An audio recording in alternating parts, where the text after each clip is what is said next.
हे सूत जी, ऐसे घोर कली काल में लोग तपस्वियों को केवल इसलिए सम्मान देंगे कि वे उनके पुत्र आदि उत्पन्न होने की कामना को पूर्ण करने में सहायता प्रदान करें। इस युग में केवल बालों को संभाल लेना ही सुंदरता का लक्षण होगा।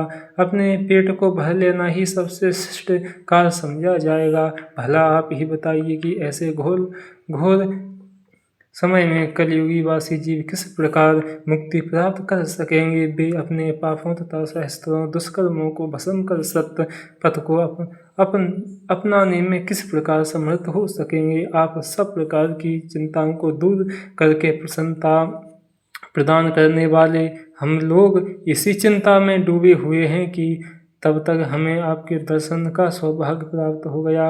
अब आप कृपा करके कोई ऐसा उपाय बताइए जिससे हमारी यह चिंता नष्ट हो जाए और हम प्रसन्नता को प्राप्त करें। संसारी जीवों का हित चाहने वाला आपके समान और कोई नहीं है।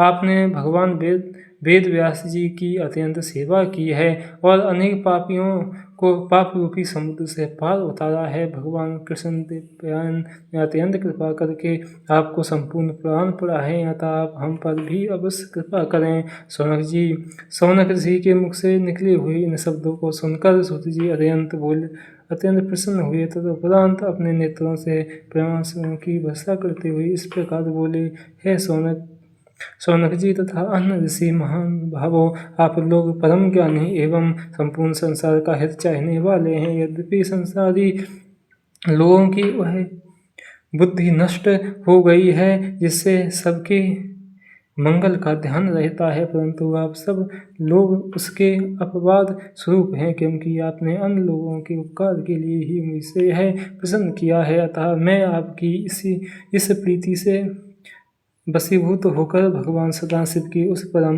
स्तुति का वर्णन करूँगा जिसे सुनकर कली काल के दुख नष्ट हो जाते हैं तथा अज्ञानी जीवों को भी मुक्ति प्राप्त होती है। यही कारण है कि जो लोग बुद्धिमान होते हैं वे भगवान सदाशिव की तपस्या द्वारा संपूर्ण पदार्थों को अनायास ही प्राप्त कर लेते हैं। शिवलोक में किसी भी प्रकार शोक और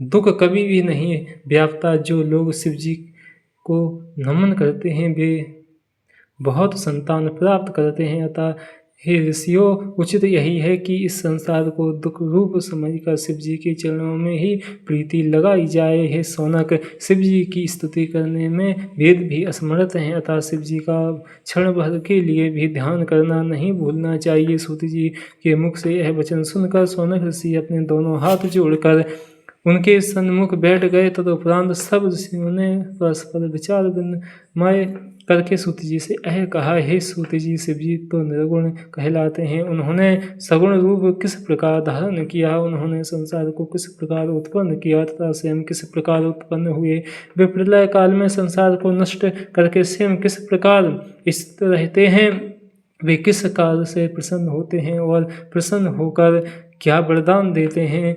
सूत जी यह सब वृत्तांत तथा इसके अतिरिक्त भी भगवान सदाशिव के संबंध में और जो कुछ भी जानने योग्य हो आप उसे हमें बताइए, क्योंकि आप श्री वेद व्यास जी की कृपा से भूत भविष्य एवं वर्तमान इन तीनों कालों की गति को जानने में समर्थ हैं। तभी तो व्यास जी ने कृपा करके अपने श्री मुख से आपको इस ब्रह्मांड का संपूर्ण रहस्य समझा दिया। यह बात निश्चित है कि जब तक श्रेष्ठ ब्रह्मज्ञानी से भेंट नहीं होती तब तक तथा मोह नष्ट नहीं होता। हम तो उसी को बड़ा भाग्यवान मानते हैं जो शिव जी की कथा कीर्तन से अपना संबंध सदैव बनाए रहता है।